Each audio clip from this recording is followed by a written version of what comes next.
Morning con gái cưng của mẹ.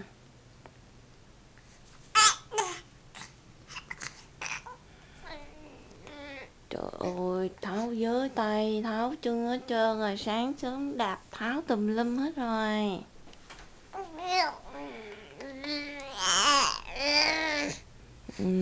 Sáng sớm mình nói dữ quá vậy.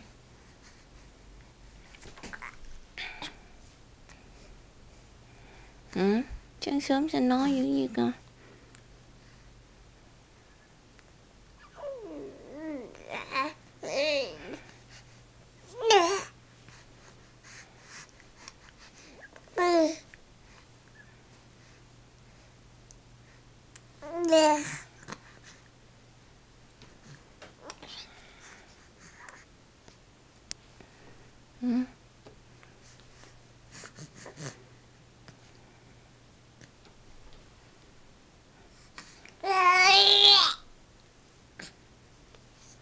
Cái gì?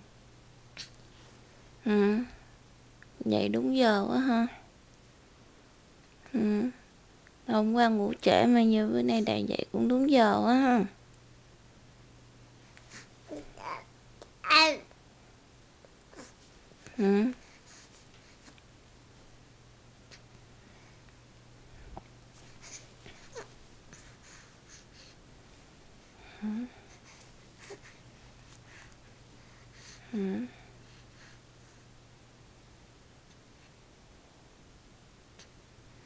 Mẹ cho em tắm nha.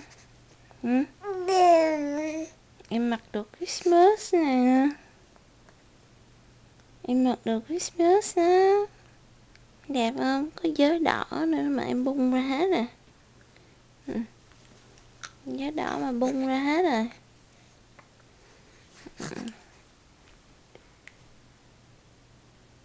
Mặc đồ Christmas á.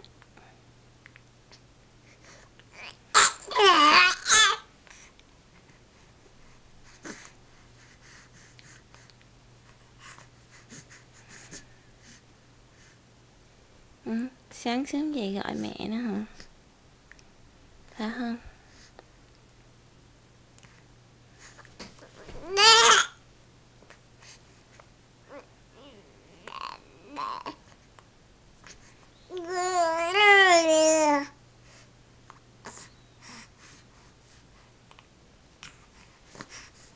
Tự bung hết tay hết chân ra.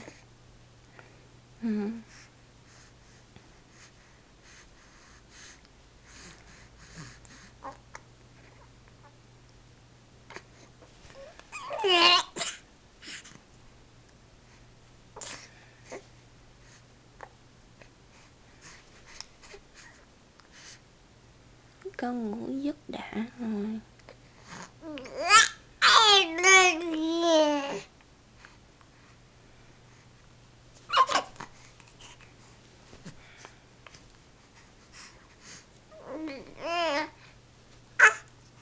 Trời ơi, móng tay cũng nhọn nữa rồi.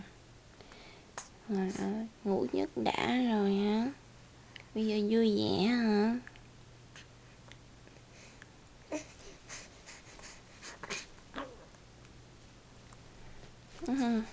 Đạp bung hết mình, hết gối ra, hết vớ ra nè. Trời ơi.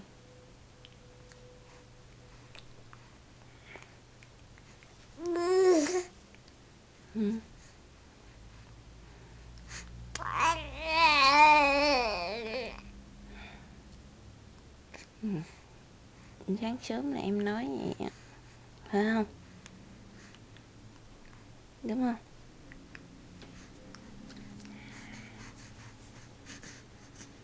Sáng sớm đủ sức đạp mạnh ha.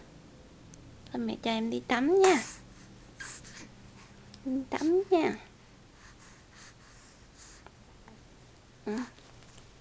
Gần Christmas á, gần Christmas là em gần 4 tháng rồi đó. Hả không?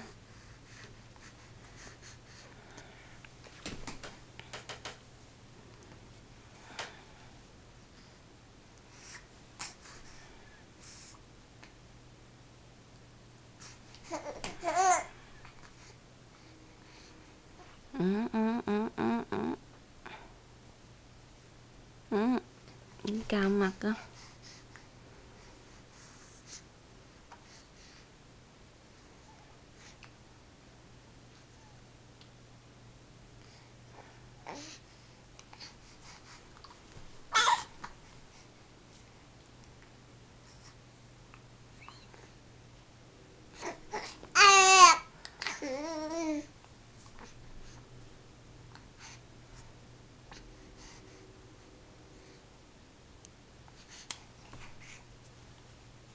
Thôi mẹ chuẩn bị em tắm nha.